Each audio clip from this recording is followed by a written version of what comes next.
कृष्णं वंदे जगद्गुरुं कर्मण्येवाधिकारस्ते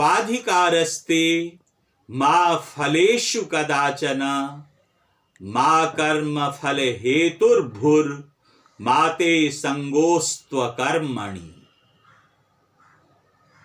गीता के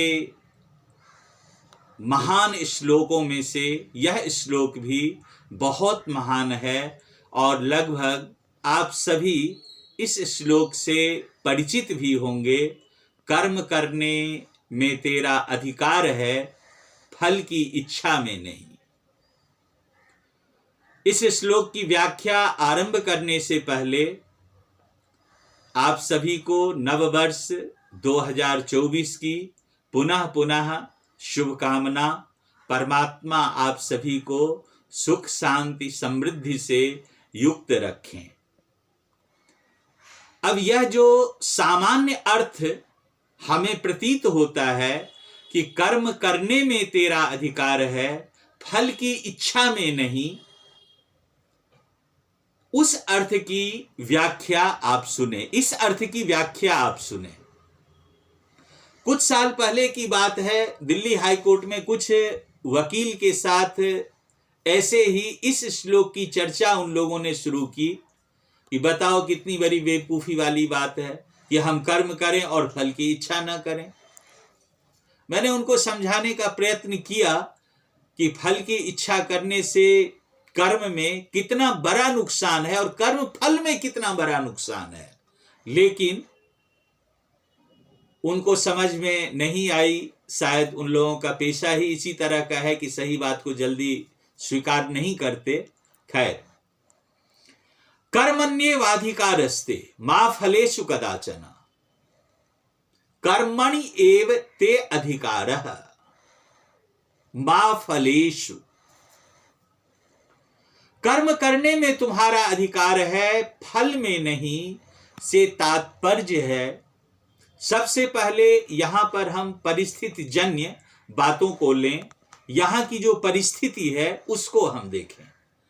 अर्जुन ने युद्ध ना करने की बहुत सारी बातें कही, उसमें से एक बात यह भी थी, यत्वा जयेम यदि वानो जयेयुः।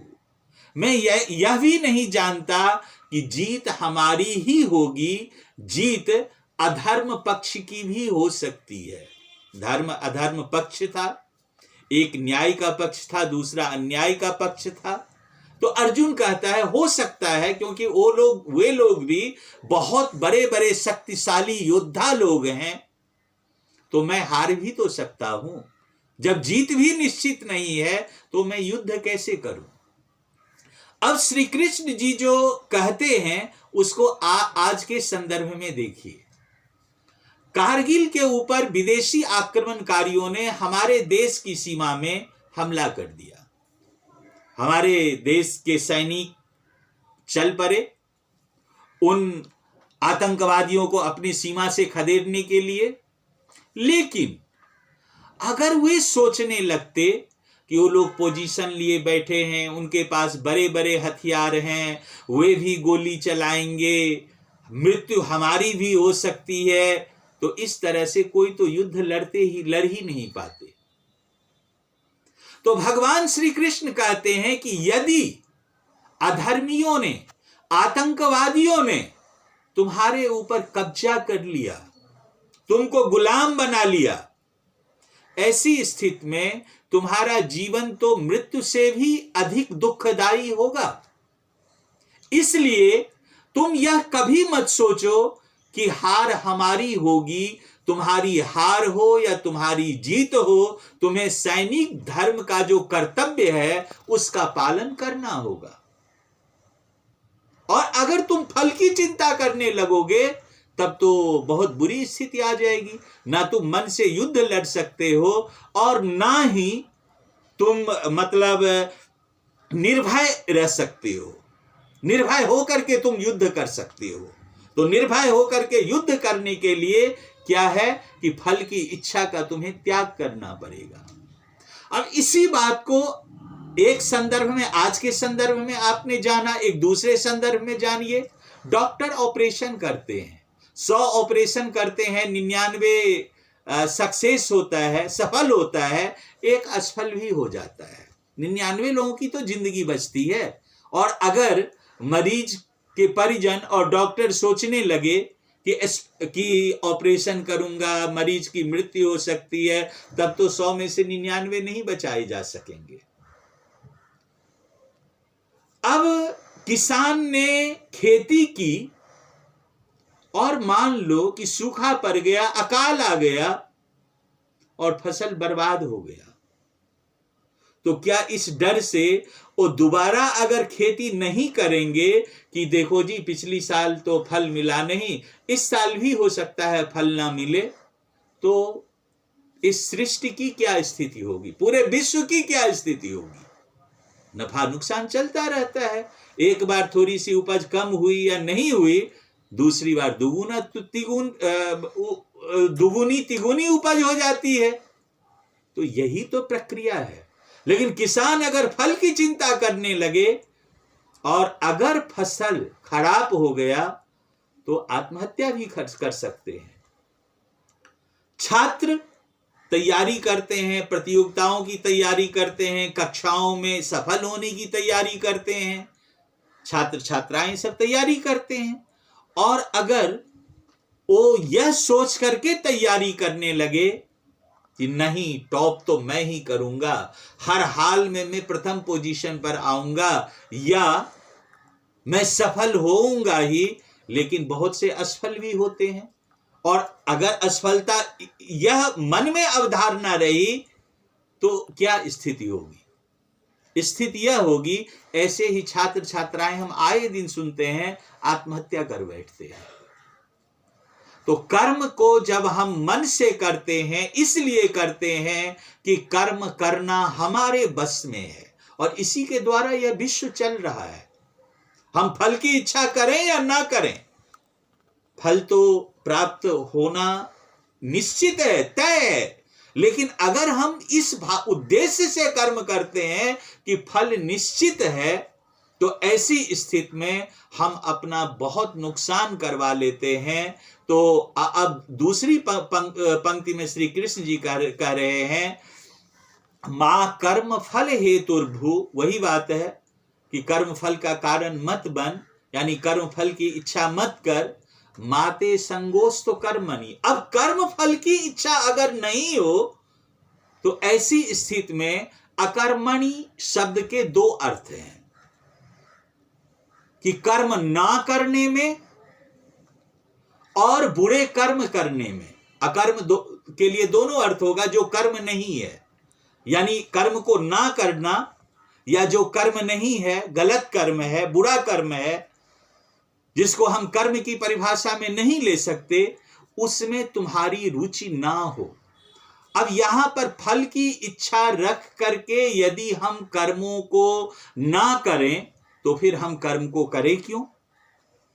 तो श्री कृष्ण जी कह रहे हैं कि नहीं, ऐसा नहीं होना चाहिए कि तुम फल की इच्छा अगर ना रखो, अगर सैनिक फल की इच्छा ना रखे कि हमारी मृत्यु भी हो सकती है, मेरी जीत भी हो सकती है, मैं अगर वो कर्म फल की इच्छा निर्धारित कर लें कि मृत्यु मेरी ही होगी, तब तो कर्म करेंगे ही नहीं, कर्म क्षेत्र से भाग जाएंगे।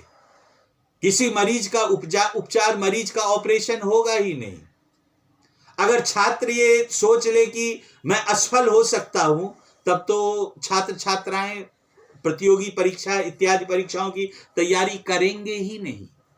तो कह रहे कहीं ऐसा ना हो कि कर्म फल की इच्छा ना रखने के कारण कहीं तू कर्म करना ही छोड़ दे। तो कर्म फल की इच्छा रख करके जब हम कर्म करते हैं तो हमारा क्या नुकसान होता है, इस बात को हमने समझा। और कर्म फल की इच्छा ना रख के यदि हम कर्म करते हैं तो हम हर स्थिति में सफल और असफल, क्योंकि कर्म में हम सफल होंगे ही, यह कोई निश्चित नहीं है, कोई गारंटी नहीं है।